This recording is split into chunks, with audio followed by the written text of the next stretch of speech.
दोस्तों नमस्कार, ये है मार्गदर्शन फॉर सिविल सर्विसेज। मैं अनुराग चौधरी। दोस्तों, भारतीय इतिहास के महत्वपूर्ण प्रश्नों के अध्ययन के क्रम में इस वीडियो में प्रस्तुत है प्राचीन भारत से संबंधित विविध प्रश्नों का भाग 3, जो आपके आगामी परीक्षाओं के लिए बहुत ही उपयोगी है। तो आइए शुरू करते हैं आज का वीडियो। प्राचीन भारत के इतिहास से संबंधित विविध प्रश्न। पहला प्रश्न है, मुद्रा राक्षस किसने लिखी है? तो आप सभी जानते हैं मुद्रा राक्षस के लेखक विशाख दत्त हैं, यानी मुद्रा राक्षस विशाख दत्त की कृति है। इस पर घुंडीराज ने टीका लिखी थी। दोस्तों, मुद्रा राक्षस एक नाटक ग्रंथ है। मुद्रा राक्षस में कौटिल्य की योजनाओं का वर्णन मिलता है कि कैसे उसने नंद वंश का समूल नाश किया, और कौटिल्य की रचना अर्थशास्त्र है। कालिदास तीसरी चौथी शताब्दी में गुप्त साम्राज्य के संस्कृत भाषा के महान कवि और नाटककार थे। इनके 3 नाटक मालविकाग्निमित्रम, विक्रमोर्वशीयम और अभिज्ञान शाकुंतलम हैं। पतंजलि ने पाणिनि के अष्टाध्यायी पर टीका लिखी, जिसे महाभाष्य का नाम दिया गया है। अगला प्रश्न है, सर्वप्रथम हिंदुस्तान शब्द का उल्लेख किस राजवंश के अभिलेखों में हुआ था? आपको बताना है। ऑप्शन है मौर्यों के, ससानियों के, कुषाणों के या मुगलों के। तो सही उत्तर ससानियों के। सबसे पहले हिंदुस्तान शब्द का उल्लेख ईरान के शासनी शासक शाहपुर प्रथम के नक्शे रुस्तम अभिलेख में हुआ था। 3 भाषाओं में रचित ईरानी, पहलवी और यूनानी में इस लेख में हिंदुस्तान शब्द का प्रयोग सिंधु और उसके डेल्टा के लिए था। अज्ञात लेखक द्वारा रचित फारसी ग्रंथ हुड्डू अल आलम में पहली बार हिंदुस्तानी शब्द पूरे उपमहाद्वीप के लिए वर्णित है। अगला प्रश्न है कि चीनी यात्री संगयुन ने गांधार की यात्रा लगभग कितने के मध्य की थी? तो सही उत्तर आपका हो जाएगा लगभग 518 से 521 ईस्वी के मध्य। आप जान लीजिए दोस्तों, बहुत ही महत्वपूर्ण है। चीनी यात्री संगयुन ने 518 से 521 ईस्वी तक भारत की यात्रा की। उसने वैशाली से गांधार तक की यात्रा की, और संगयुन ने अपनी 3 वर्ष की यात्रा में बौद्ध धर्म की प्रतियां एकत्र की। अगला प्रश्न है, सूची 1 का सूची 2 से सुमेलन कीजिए और नीचे दिए गए कूट से सही उत्तर का चयन करिए। ऑप्शन है, यहाँ पर देखिए सूची और उनके मिलान करना है। चरक का संबंध चिकित्सा से है। वाराह मिहिर ज्योतिष से संबंधित थे। भास्कराचार्य गणित से संबंधित विद्वान थे, और विशाख दत्त ने नाटक की। विशाख दत्त जो है ये नाटक तो बहुत ही महत्वपूर्ण है। आप जान सकते हैं मुद्रा राक्षस की रचना विशाख दत्त द्वारा की गई है। तो विशाख दत्त नाटककार हैं। तो 2, 4, 3 और 1 ऑप्शन बी आपका सही सुमेलन हो जाएगा। अगला प्रश्न है दोस्तों, भास्कराचार्य की पुत्री कौन थी जिसे भारत में उसकी गणित संबंधी पुस्तक के लिए जाना जाता है? तो सही उत्तर लीलावती, ऑप्शन सी। भास्कराचार्य की पुत्री लीलावती थी, जिसे भारत में उसकी गणित संबंधी पुस्तक के लिए जाना जाता है। भास्कराचार्य द्वारा एक प्रमुख ग्रंथ की रचना की, जिसका नाम लीलावती है। कहा जाता है कि इस ग्रंथ का नामकरण उन्होंने अपनी पुत्री लीलावती के नाम पर किया था। 12वीं शताब्दी के गणितज्ञ भास्कर द्वितीय भास्कराचार्य ने बीज गणित के क्षेत्र में विशेष योगदान दिया। इनकी प्रसिद्ध पुस्तक सिद्धांत शिरोमणि 4 भागों लीलावती, बीज गणित, गणिताध्याय और गोलाध्याय में विभाजित है। अगला प्रश्न है कि निम्नलिखित में से किस भारतीय गणितज्ञ ने दशमलव स्थानिक मान की खोज की थी? आपको बताना है। पिंगल, गार्गी, जनक या आर्यभट्ट? तो सही उत्तर आर्यभट्ट। आर्यभट्ट प्राचीन भारतीय गणितज्ञ थे, जिन्होंने पाई का मान ज्ञात करते समय दशमलव के स्थानिक मान की खोज की थी। पिंगल ने छंद सूत्रम की रचना की थी। अगला प्रश्न है, निम्नलिखित में से किसका संबंध सुदर्शन झील से है? आपको बताना है। तो सही उत्तर रुद्रदामन, ऑप्शन सी। मौर्योत्तर काल में उज्जैन के शक शासक रुद्रदामन के आदेश से सौराष्ट्र के गवर्नर सुविशाख ने इस झील का पुनर्निर्माण कराया। सौराष्ट्र में गिरनार नामक पहाड़ी के मध्य स्थित सुदर्शन झील का निर्माण मौर्य वंश के शासक चंद्रगुप्त मौर्य के आदेश से गिरनार के राज्यपाल पुष्यगुप्त वैश्य ने करवाया था। सुदर्शन झील का पुनः निर्माण करवाने वाले शासकों में मौर्य काल में अशोक, मौर्योत्तर काल में शक शासक रुद्रदामन और गुप्त काल में स्कंदगुप्त ने सुदर्शन झील का पुनर्निर्माण कराया था। अगला प्रश्न है, किस अंग्रेज पुरातत्ववेत्ता ने भरहुत स्तूप की खोज की थी? आपको बताना है। तो सही उत्तर अलेक्जेंडर कनिंघम। मध्य प्रदेश के सतना के पास स्थित भरहुत में एक विशाल स्तूप का निर्माण हुआ था, जिसके अवशेष अब मूल स्थान पर नहीं है। इसकी खोज 1873 में अलेक्जेंडर कनिंघम ने की थी। भरहुत स्तूप का निर्माण ईंट गारों द्वारा अशोक के समय में हुआ, जबकि इसकी पाषाण वेदिका और तोरण द्वार शुंग काल में निर्मित किए गए। स्तूप के पूर्वी तोरण पर शुंग शासक धनभूति का उल्लेख मिलता है और आंध्र प्रदेश स्थित अमरावती स्तूप को कर्नल मैकेंजी ने खोजा था। इसका निर्माण सातवाहन काल में हुआ था। अगला प्रश्न है कि क्षत्रप किसके अधीन प्रांतीय क्षत्रप थे, आपको बताना है। ऑप्शन है कुषाण, शक, इंडो ग्रीक या पल्लव। तो सही उत्तर शक। क्षत्रप शकों के अधीन प्रांतीय क्षत्रप थे। बहुत ही महत्वपूर्ण है। शक शासकों की उपाधि शाहानुशाही और क्षत्रप थी। बहुत ही महत्वपूर्ण प्रश्न है। दोस्तों आप जान लीजिए कि भारत में शक सीथियनों को कहा गया है, शक द्वीप सिंधु प्रदेश को कहा गया है और ये भारत में बोलन दर्रा होते हुए आए थे। शकों की मुख्यतः भारत में दो शाखाएं थी, तक्षशिला तथा मथुरा के शक शासक, इनको उत्तरी क्षत्रप कहा जाता था, और नासिक और उज्जैन के शक शासकों को पश्चिमी क्षत्रप कहा जाता था। अगला प्रश्न है कि निम्नलिखित में से किस पुस्तक की रचना जैन विद्वान हरिभद्र सूर्य के द्वारा की गई थी। तो सही उत्तर समरादित्य कथा, ऑप्शन डी। समरादित्य कथा की रचना जैन विद्वान हरिभद्र सूर्य ने की। इस पुस्तक का मूल नाम समरा इच्च कहा है। हरिभद्र सूर्य ने श्वेतांबर संप्रदाय के प्रसिद्ध आचार्य के रूप में इस ग्रंथ की रचना की। कुबलयमाला की रचना उद्योतन सूर्य ने और कथा कोश प्रकरण की रचना जिनसेन सूर्य ने की थी। अगला प्रश्न है सूची 1 का सूची 2 से सुमेलन करिए और दिए गए कूट से सही उत्तर का चयन करिए। सूची 1 में ग्रंथकार और सूची 2 में मूल ग्रंथ वर्णित है। तो यहाँ पर देखिए वाराहमिहिर, तो वाराहमिहिर की रचना वृहत संहिता है, ए का तीसरा हो जाएगा। विशाख दत्त, आप जान लीजिए दोस्तों, विशाख दत्त द्वारा रचित ग्रंथ देवी चंद्रगुप्तम है। शूद्रक, तो शूद्रक ने दोस्तों मृक्ष कटिकम जो है नाटक लिखा है और बिल्हड़ की रचना ये विक्रमांक देव चरितम है। तो यहाँ पर सही सुमेलन आपका हो जाएगा 2, 3, 4, 5। तो यहाँ पर आप देख सकते हैं, आप इस तरह से मिलान कर सकते हैं। सही उत्तर आपका हो जाएगा 3, 4, 2, 5। तो गुप्त युगीन प्रख्यात ज्योतिषाचार्य बाराहमिहिर की सर्वप्रमुख रचना बृहत संहिता है।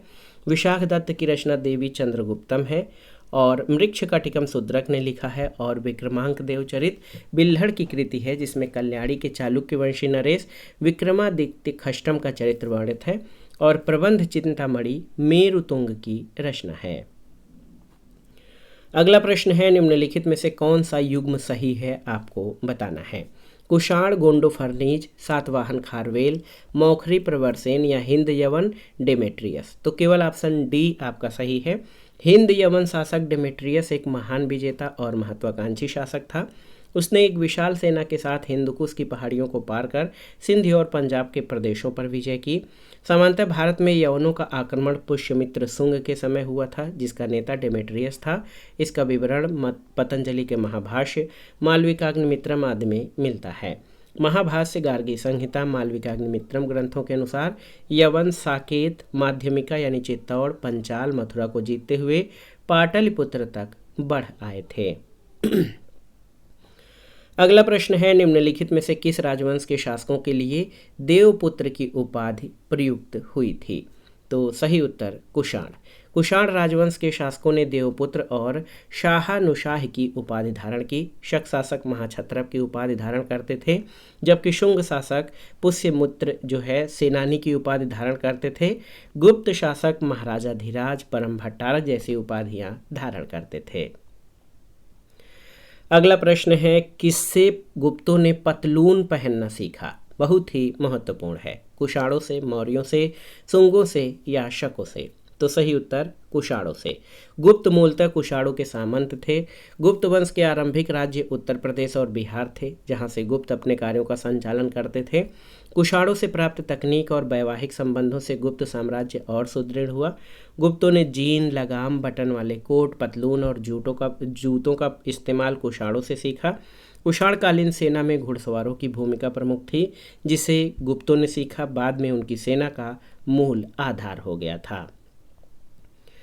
अगला प्रश्न है, निम्नलिखित में से किस स्थान से अग्नि मंदिर की प्राप्ति हुई है? आपको बताना है। कपिशा, सुर्ख कोतल, चारसद्दा या शाहबाजगढ़ी? तो सही उत्तर सुर्ख कोतल। अफगानिस्तान के सुर्ख कोतल से अग्नि मंदिर की प्राप्ति हुई है। राजा की मृत्यु के बाद उसकी मूर्ति बनाकर मंदिर में स्थापित करने की प्रथा देवकुल थी। कुषाणों ने ये प्रथा रोमन शासकों के अनुकरण पर चलाई। माट और सुर्ख कोतल से कुषाण वंश के देवकुल प्राप्त हुए हैं और इस स्थल से कनिष्क का राबाता का अभिलेख मिला है, जिसमें कुषाणों की वंशावली के साथ साथ 4 नगरों साकेत, कौसाम्बी, पाटलिपुत्र और चंपा का उल्लेख हुआ है। दोस्तों, कपिशा हिंदुकुश पर्वत से काबुल नदी अफगानिस्तान तक के प्रदेश का प्राचीन नाम है। युआन चांग के समय ये विस्तृत राज्य था और इसके अधीन 10 से अधिक रियासतें थीं, जिसमें गंधार भी शामिल था। कपिशा इस प्रदेश की राजधानी थी, जहां कुषाण शासक कनिष्क ग्रीष्मकाल में रहता था। चारसद्दा भारतीय उपमहाद्वीप की प्राचीन नगरी पुष्कलावती से तादाद में है और प्राचीन काल में चारसद्दा गंधार राज्य का हिस्सा हुआ करता था। शाहबाजगढ़ी पाकिस्तान में मौर्य सम्राट अशोक का शिलालेख मिला है, जो खरोष्ठी लिपि में है। अगला प्रश्न है, श्रीमद् भगवत गीता महाभारत के किस पर्व का अंश है? आपको बताना है। बहुत ही महत्वपूर्ण प्रश्न है। तो सही उत्तर है भीष्म पर्व। दोस्तों, महाभारत के भीष्म पर्व के 25 से 42 अध्याय के अंतर्गत श्रीमद् भगवत गीता का वर्णन है। अगला है कि निम्नलिखित में से किस मंदिर का शिखर द्रविड़ शैली के लक्षणों से युक्त है? आपको बताना है। ऑप्शन है भुवनेश्वर का अनंत वासुदेव मंदिर, कंदरिया महादेव मंदिर खजुराहो, सिरपुर का लक्ष्मण मंदिर या ग्वालियर का तेली मंदिर? तो सही उत्तर ऑप्शन डी, ग्वालियर का तेली मंदिर। ग्वालियर के तेली के मंदिर का शिखर द्रविड़ शैली के लक्षणों से युक्त है। मंदिर की भवन योजना में गर्भगृह और अंतराल प्रमुख हैं। मंदिर का निर्माण गुर्जर प्रतिहार शासक मिहिर भोज के काल में तेल के व्यापारियों द्वारा दिए गए धन से किया गया और ये मंदिर भगवान विष्णु को समर्पित है। भुवनेश्वर का अनंत वासुदेव मंदिर, खजुराहो का कंदरिया महादेव मंदिर और सिरपुर का लक्ष्मण मंदिर ये नागर शैली के उदाहरण हैं। अगला प्रश्न है, किस देव पूजा का संबंध शाकदीप यानी ईशान के साथ किया जाता है? आपको बताना है। शिव, सूर्य, भागवत और मैत्रेय? तो सही उत्तर सूर्य। सूर्य देव पूजा का संबंध शाकद्वीप यानी ईशान के साथ किया जाता है। सूर्य को कला में खाली सिंहासन के रूप में दिखाया जाता है, जिसके रथ को 7 घोड़े खींचते हैं। सूर्य का नाम मार्तंड, लोकार्क, अर्क और भगवान सप्तशक्ति हैं। ऋग्वेद में सूर्य के 5 रूपों सविता, मित्र, सूर्य, पोषण और विष्णु का उल्लेख मिलता है। सांबपुर यात्रोत्सव सूर्य पूजा के उपलक्ष्य में मनाया जाता है और गुप्त शासक स्कंदगुप्त का इंदौर ताम्रपत्र सूर्य की स्तुति से आरंभ होता है। अगला प्रश्न है, प्राचीनतम विष्णु मूर्ति कहाँ से प्राप्त हुई है? आपको बताना है। ऑप्शन है उत्तर प्रदेश, छत्तीसगढ़, बिहार या मध्य प्रदेश? तो सही उत्तर छत्तीसगढ़। मल्हार जो कि छत्तीसगढ़ में है, कला के महत्वपूर्ण केंद्रों में से एक है। यहाँ से 1960 ईस्वी में खोजा गया एक चतुर्भुज विष्णु मूर्ति जो ब्राह्मी लिपि में प्राकृत शिलालेख 200 ईसा पूर्व का है माना जाता है।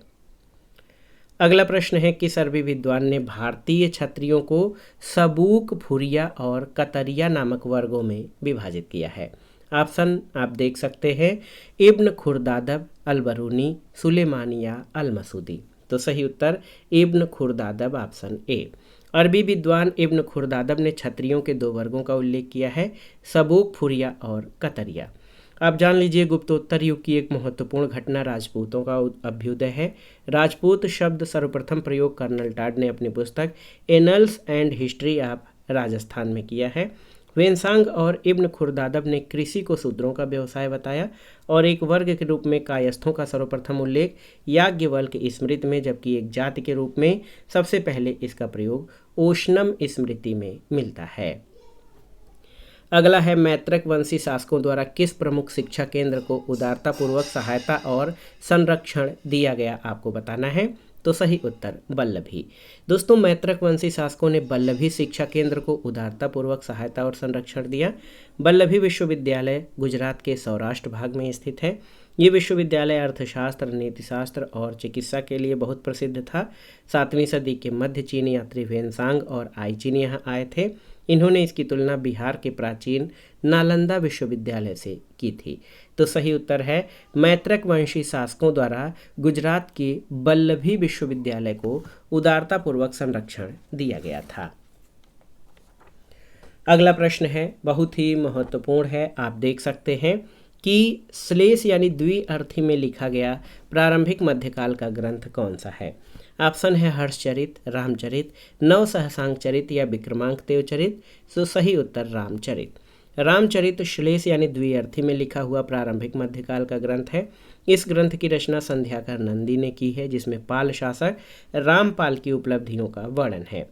बाणभट्ट द्वारा संस्कृत में रचित हर्षचरित ग्रंथ में सम्राट हर्ष के विषय में जानकारी मिलती है। पद्मगुप्त द्वारा रचित नवसहसांक चरित में परमार वंशी शासक सिंधुराज का वर्णन है और बिल्हड़ की कृति विक्रमांक देवचरित में चालुक्य वंश के विक्रमादित्य षष्ठ की उपलब्धियों का वर्णन है। अगला प्रश्न है, अट्ठकथा नामक ग्रंथ संबंधित है किससे, आपको बताना है। जैन धर्म, बौद्ध धर्म, शैव या इनमें से कोई नहीं। तो सही उत्तर बौद्ध धर्म, ऑप्शन बी। अट्ठकथा बौद्ध धर्म से संबंधित ग्रंथ है। ये मूलतः पाली ग्रंथों पर लिखे गए भाष्य हैं। त्रिपिटक के प्रत्येक ग्रंथ पे ऐसी अट्ठकथा प्राप्त होती है। अट्ठकथा की परंपरा मूलतः लंका में सिंहल भाषा में प्रचलित हुई थी। बुद्ध घोष ने विशुद्धिमग्ग जैसे प्रौढ़ ग्रंथ लिखकर लंका के स्थिवरों को संतुष्ट किया और सिंहली ग्रंथों के पाली अनुवाद में उनका सहयोग प्राप्त किया। 4वीं शताब्दी में बौद्ध आचार्य रेवत ने अपने शिष्य बुद्ध घोष को श्रीलंका भेजा था। अगला प्रश्न है, नाट्यशास्त्र किसने लिखा था, आपको बताना है। ऑप्शन है भवभूति, भारवी, भरत या मतंग। तो सही उत्तर ऑप्शन सी भरत मुनि। नाटकों के संबंध में शास्त्रीय जानकारी को नाट्यशास्त्र कहते हैं। इस जानकारी का सबसे पुराना ग्रंथ भी नाट्यशास्त्र के नाम से जाना जाता है। इसके रचयिता भरत मुनि थे। भरत मुनि का काल 400 ईसा पूर्व के आसपास माना जाता है। दोस्तों, भारवी ये संस्कृत के महान कवि थे। किरात अर्जुनीयम महाकाव्य उनकी महान रचना है। भवभूति संस्कृत के महान कवि और श्रेष्ठ नाटककार थे। उनके नाटक कालिदास के नाटकों के समतुल्य माने जाते हैं। भवभूति द्वारा रचित 3 नाटक महावीर चरितम, उत्तर रामचरितम और मालती माधव है।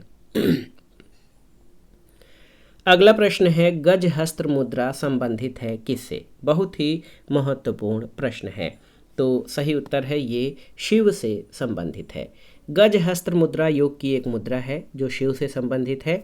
बुद्ध से संबंधित मुद्राएं जो है धर्मचक्र मुद्रा, अभय मुद्रा और भूमि स्पर्श मुद्रा है। भगवान विष्णु की प्राचीन मूर्तियां प्रलंब बाहु, बाराह रूप और शयन मुद्रा आदि रूपों में निर्मित होती थीं।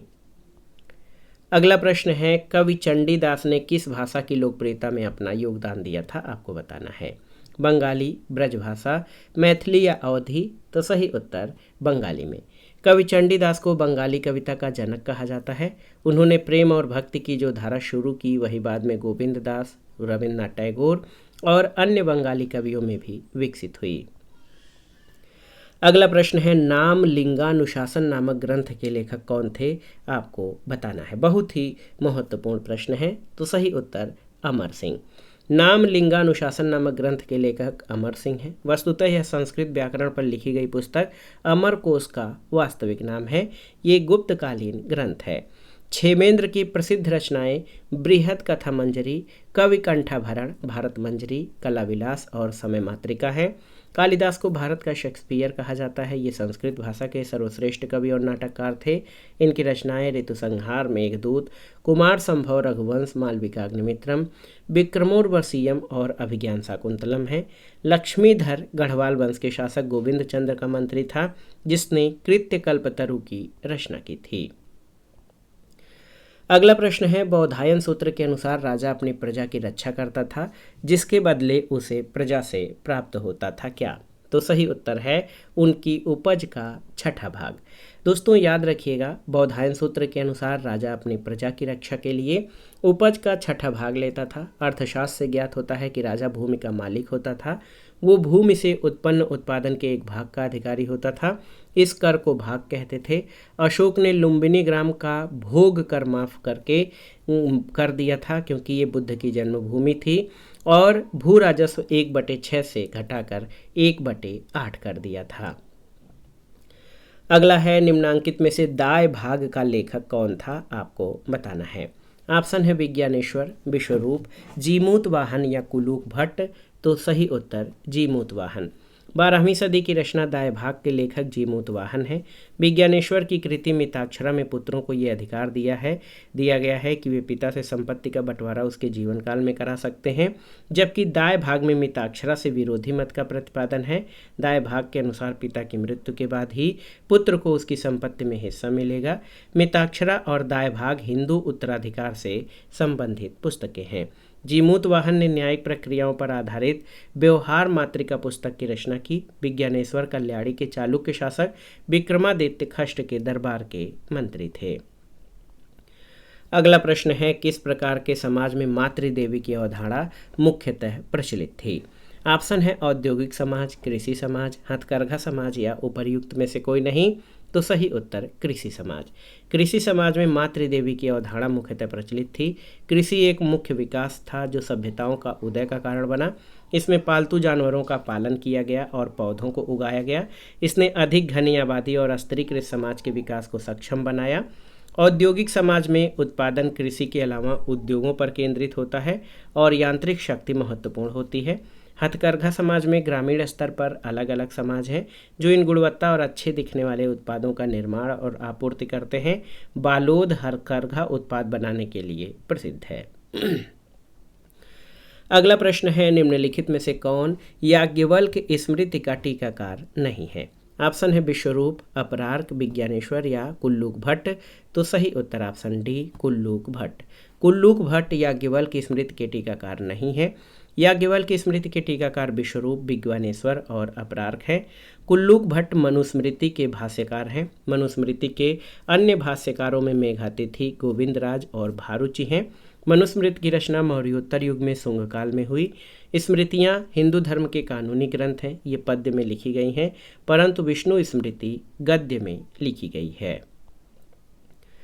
अगला प्रश्न है, किन स्मृतिकारों ने विधवा पुनर्विवाह को कानूनी मान्यता दी थी, आपको बताना है। तो सही उत्तर नारद और पराशर ने।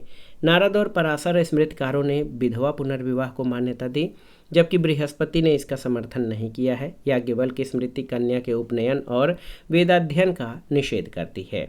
याज्ञवल्क्य, नारद, पराशर स्मृति, बृहस्पति और कात्यायन स्मृतियाँ गुप्तकालीन हैं। मनुस्मृति प्रथम स्मृति है जिसकी रचना मौर्योत्तर काल में हुई। पूर्व मध्यकाल में रचित देवल स्मृति में इस्लाम धर्म स्वीकार करने वाले हिंदुओं को पुनः हिंदू धर्म में दीक्षित करने का प्रावधान मिलता है। अगला प्रश्न है, निम्नलिखित में से किसने प्रमुख 4 वर्णों के स्तर, व्यवसाय, दायित्वों, कर्तव्यों और विशेषाधिकारों में स्पष्ट रूप से भेद किया है। मनुस्मृति, धर्मसूत्र, याज्ञवल्क्य स्मृति या ललित विस्तर। तो सही उत्तर धर्मसूत्र। धर्मसूत्र ने प्रमुख 4 वर्णों के स्तर, व्यवसाय, दायित्वों, कर्तव्यों और विशेषाधिकारों में स्पष्ट रूप से भेद किया है। इसमें सामाजिक नियमों का उल्लेख मिलता है। ये भारतीय विधि के प्रारंभिक स्रोत हैं। सूत्रों में गौतम धर्मसूत्र सबसे प्राचीन माना जाता है। गृह सूत्र में 16 प्रकार के संस्कार और 8 प्रकार के विवाहों का उल्लेख मिलता है। अगला प्रश्न है, देखिए बहुत ही महत्वपूर्ण है कि प्राचीन काल में बधुआ श्रम को निर्दिष्ट करने वाले शब्द कौन थे। वेत्ति, शुल्क, सोंधर और विष्टि में से कौन से। तो सही उत्तर वेट्टि और विष्टि। ऑप्शन बी हो जाएगा 1 और 4। दोस्तों, चोल काल में बेगार को वेट्टि कहते थे। ये प्रायः सार्वजनिक कार्यों के लिए लिया जाता था। विष्टि मौर्य काल में निःशुल्क श्रम और बेगार को विष्टि कहते थे, जबकि शुल्क प्राचीन काल में राजा को दिया जाने वाला कर और सोंधर या तकाबी कृषकों को दिया जाने वाला ऋण था। तकाबी मोहम्मद बिन तुगलक के समय में दिया जाता था। तो सही उत्तर ऑप्शन बी हो जाएगा। अगला प्रश्न है, देखिए बहुत ही महत्वपूर्ण प्रश्न है। उरु श्रृंग क्या है, आपको बताना है। प्रवेश द्वार, लघु शिखर, वितान या भीतरी छत या भित्ति। तो सही उत्तर है उरु शिखर, उरु श्रृंग लघु शिखर को कहा जाता है। खजुराहो के मंदिरों में शिखरों पर छोटे छोटे शिखर संलग्न हैं जिन्हें उरु श्रृंग कहा जाता है। ये लघु आकार के मंदिरों की अनुकृति हैं जिनसे मंदिरों की सुंदरता बढ़ जाती है। खजुराहो स्थित मंदिरों के शिखर की एक निश्चित रेखा में जो बनावट है वो क्रमशः छोटे होते गए हैं और सर्वोच्च शिखर के ऊपर आमलक, स्तूपिका और कलश स्थापित हैं। तो दोस्तों ये था आज का वीडियो, प्राचीन भारत के इतिहास से संबंधित महत्वपूर्ण प्रश्नों का भाग 3, जो आपके आगामी परीक्षाओं के लिए बहुत ही उपयोगी है। आप इन प्रश्नों को अच्छे से तैयार कर लीजिए। वीडियो आपको कैसा लगा हमें कमेंट बॉक्स में ज़रूर बताइएगा। वीडियो को लाइक करें, शेयर करें और इस चैनल मार्गदर्शन फॉर सिविल सर्विसेज को सब्सक्राइब करें। वीडियो देखने के लिए धन्यवाद दोस्तों। नमस्कार।